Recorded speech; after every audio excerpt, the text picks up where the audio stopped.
October is Domestic Violence Awareness Month.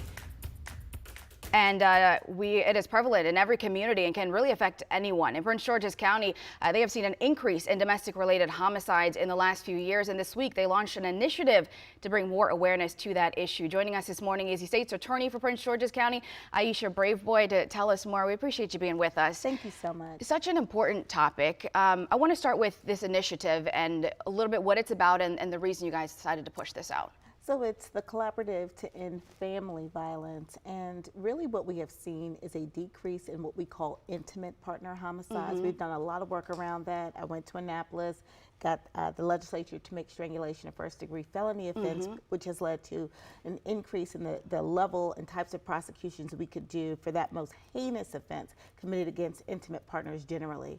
But family violence is where we've seen a rise. Other familial relationships, whether it's parents or children, step families, even grandparents have been impacted. So we want to bring attention to this issue of family violence to really pull back the veil and let people let go of that shame, because sometimes they're like, well, my child is abusing me. How can I tell people that? I'm embarrassed. Don't be embarrassed about it.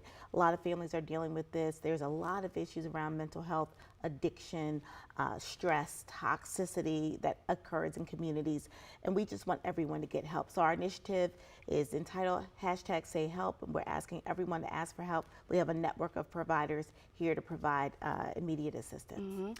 And you know, you brought that up. I mean, I feel like when people hear domestic violence, you immediately think like an intimate partner, but it is beyond that. Right. I mean, we just saw it recently with the mother in Prince George's County charged with shooting her 13-year-old daughter, charged with that. Talk a little bit more about what this initiative looks like and the resources that people will have access to. Well, absolutely. Well, this starts from the very first call. So we are retraining our 911 dispatchers as well as our first responders. We also will be providing resource packages to families when we encounter them, so they will know that folks like Metalworks, which is a full-service mental and addiction care provider right in the central part of our county, is available to them. House of Ruth, which oftentimes people think of as where intimate partner violence and women go, but it also, House of Ruth also addresses family violence as well. Our Family Justice Center, which has seen an increase of older adults seeking protective orders against their adult children. So we're talking about people who are senior citizens who are concerned about their safety in their own homes, asking for wrongful detainers to get their adult children out of their home when they feel unsafe. And so the Family Justice Center is a part of this collaborative along with our sheriff's office. Now, our sheriff is just a tremendous, amazing partner, and they really do respond when individuals are in mental health crisis. And so that is what's driving a lot of these numbers, individuals who have mental health issues. And that affects so many people we know. Talk a little bit about some of the signs and how to identify this, because it's not always just physical.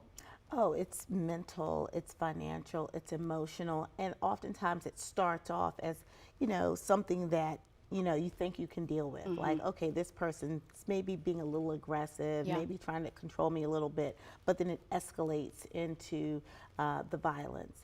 And especially for older people, we don't think of necessarily our seniors as being victims of domestic violence, but oftentimes they are because they're looked at as vulnerable, and they are relying, let's say, on an adult relative to help take care of them.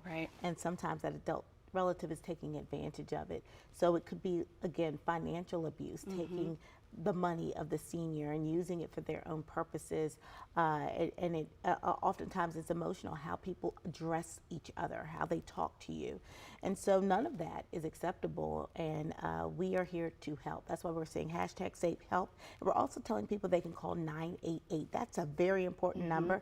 It is advertised as a suicide and crisis line, but it also is there for family violence issues as well. You don't have to be in an immediate situation in order for 988 to respond to you. But if you are in immediate danger, please call 911. Yeah, absolutely. And important for other people to speak out too if you see something. Talk about this important event you have coming up next weekend. Absolutely. Well, I'll be up bright and early again next weekend for our 5th annual Purple Bike Ride.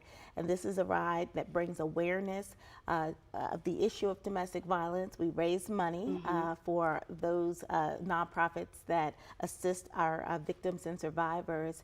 And we really want to bring the community together every year to let our survivors know that we care about them, that we love them, that we're here for them. Yeah.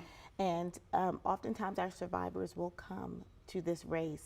Wow. We often have those who are coming to tell their story, and some are coming who didn't plan to tell their story, but they have one. So we want our ride to be a safe place. We also have our annual Not One event, town hall event, where that is the place where survivors have the strongest voice. We give them the platform every year. This year we will be celebrating our 7th annual Not One campaign against domestic violence at Evangel Cathedral on the 29th of October. So we have a lot in store, but most importantly, we are really coming together and focusing on this issue of family violence. And it's a collaborative made up of different agencies, nonprofits, and individuals who want to make a difference. Yeah, and so much going on this month, but it certainly is a year-round initiative as well.